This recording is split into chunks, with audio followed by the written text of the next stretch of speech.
নমস্কার, আমি doctor Riya Chatterjee. Good evening বন্ধুরা।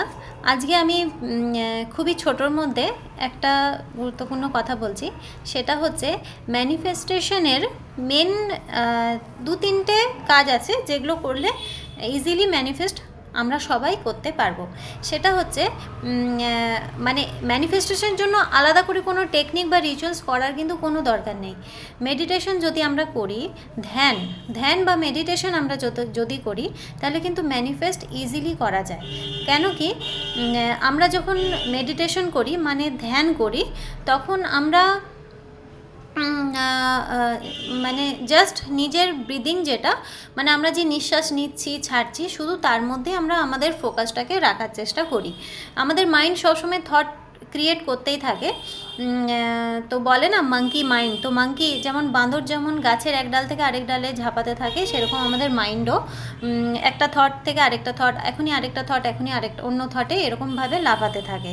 তো আমরা যখন ধ্যান করি মানে ব্রিদিংয়ের উপর পুরো কনসেন্ট্রেট হয়ে যায়, মানে আমাদের পুরো ফোকাসটা যখন আমাদের নিঃশ্বাসের মধ্যে দিই, কিছুই না, জাস্ট কিভাবে নিচ্ছি, আমাদের নিঃশ্বাস যে আমরা ইনহেল করছি, এক্সহেল করছি, ইনহেল এক্সহেল এই যে করছি, কিভাবে যাচ্ছে, কিভাবে বেরোচ্ছে, যখন আমরা নিচ্ছি তখন পেটটা যে ফুলছে, পেটটা ফুলিয়ে নিতে হবে, বুকের উপর না, পেটের উপর, ঠিক আছে? এটাই হচ্ছে অরিজিনাল প্রসেস মেডিটেশনের।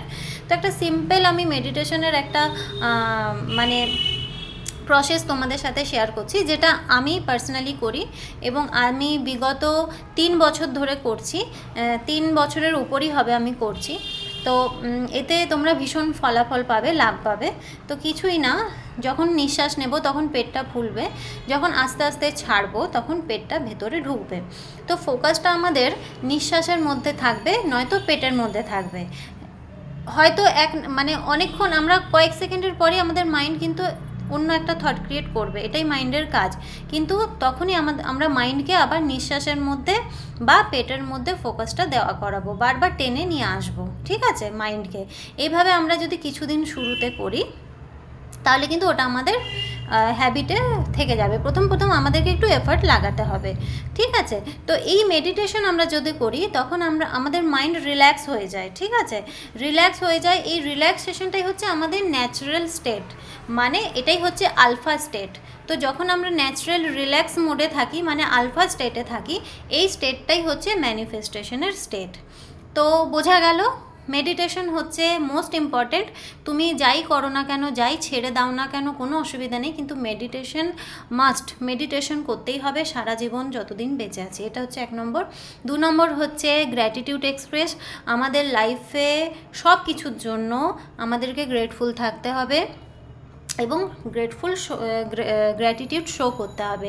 আমাদের নিঃশ্বাসের জন্য, আমাদের বেঁচে থাকার জন্য, আমাদের ড্রেসের জন্য, আমাদের অর্গানের জন্য, আমাদের ফুল বডি পার্টের জন্য, ইচ অ্যান্ড এভরিথিং, ছোটো ছোটো জিনিস থেকে বড় বড় জিনিস অবধি সব কিছুর জন্য, আমাদের বডি, আমাদের ইন্টারনাল প্রসেসের জন্য সব কিছু, যেগুলো আমাদেরকে কনসিয়াসলি ভাবতে হয় না। যেমন আমরা যখন খাবার খাই, খাওয়া অবধি আমরা মুখে ঢোকাই, তারপর গিলে দিই।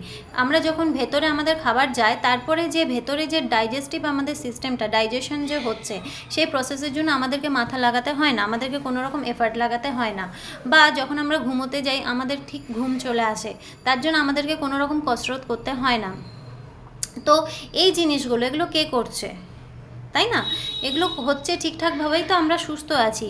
তো এই সব কিছুর জন্য ছোট থেকে বড়, মানে ছোটোবেলা থেকে যে যে জিনিস তুমি পেয়ে এসেছো, তাতে যতই তুমি ফিনান্সিয়ালি মানে ল্যাকের মধ্যে থাকো, অভাবের মধ্যে কাটাও না কেন ছোটোবেলাটা, তার মধ্যেও তুমি যে এত বড় হয়েছো, যা যা পেয়েছো, সব কিছুর জন্য তোমাকে গ্রেটফুল থাকতে হবে। এই যে এই একটা যে গার্ডার, এই গার্ডারটা যে তোমার কাছে আছে, মানে আমার কাছে আছে, এই গার্ডারটা আমার যে ইউজের জন্য কাজে লাগছে, তার জন্য আমাকে গ্রেটফুল থাকতে হবে, ঠিক আছে? কৃতজ্ঞতা জানাতে হবে।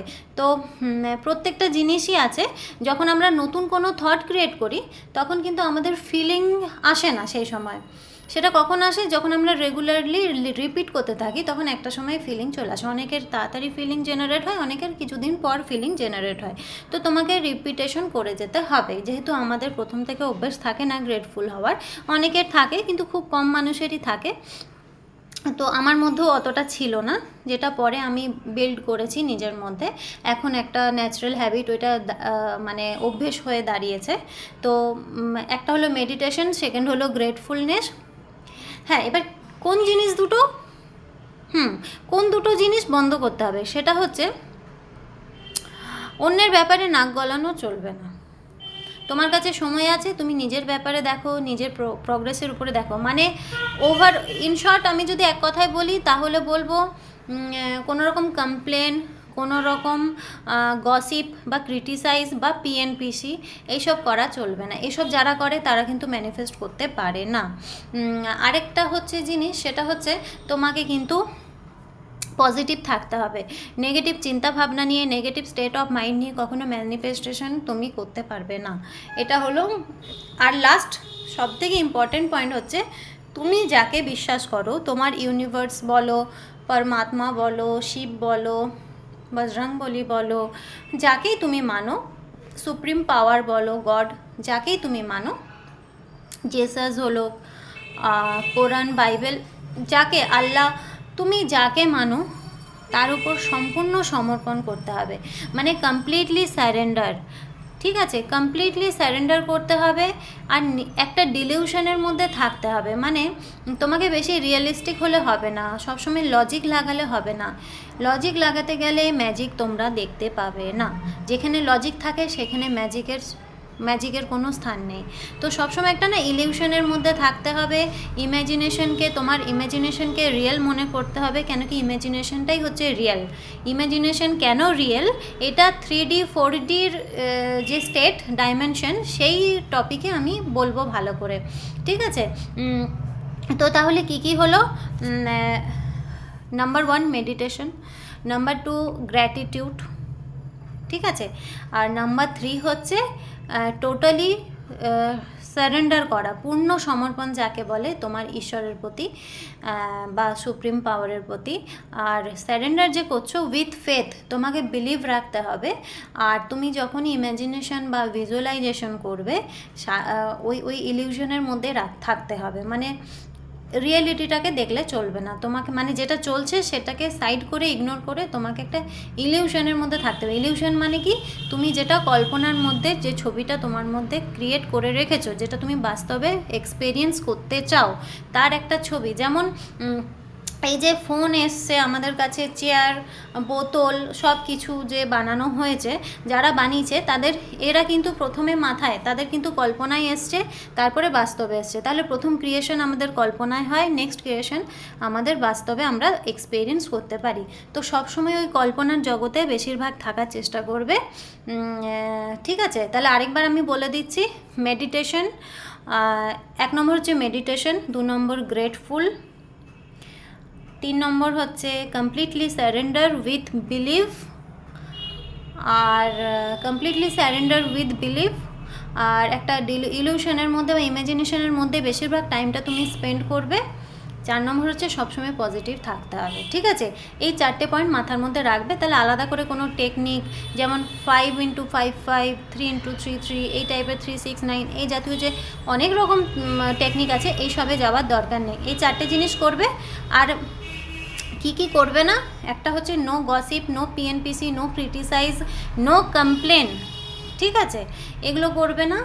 আর এটা একটা হলো, বারণ করলাম। আরেকটা হচ্ছে, হ্যাঁ, যখনই সময় থাকবে তাহলে অন্যের ব্যাপারে মাথা ঘামানোর দরকার নেই। ঠিক আছে, সবাই আমরা সোল। কাউকে অভিশাপ, কাউকে কার্স করা যাবে না। সবাই আমরা সোল, আমরা সবাই হচ্ছে একই পরমাত্মার অংশ। আমাদের পরমপিতা হচ্ছে সকলের এক। তার মানে আমরা সবাই হচ্ছে গডস, মানে ভগবানের বা ঈশ্বরের বা পরমাত্মার আমরা অংশ বা সন্তান। ঠিক আছে, তাহলে আমি যদি ভালো হই, সেও ভালো, তারাও ভালো। শুধু আমার সঙ্গে তার মানসিকতা ম্যাচ করছে না বলে যে সে খারাপ, নট দ্যাট। ঠিক আছে, তো এই কটা জিনিস মনে রাখলেই কিন্তু লাইফ পুরো সেট।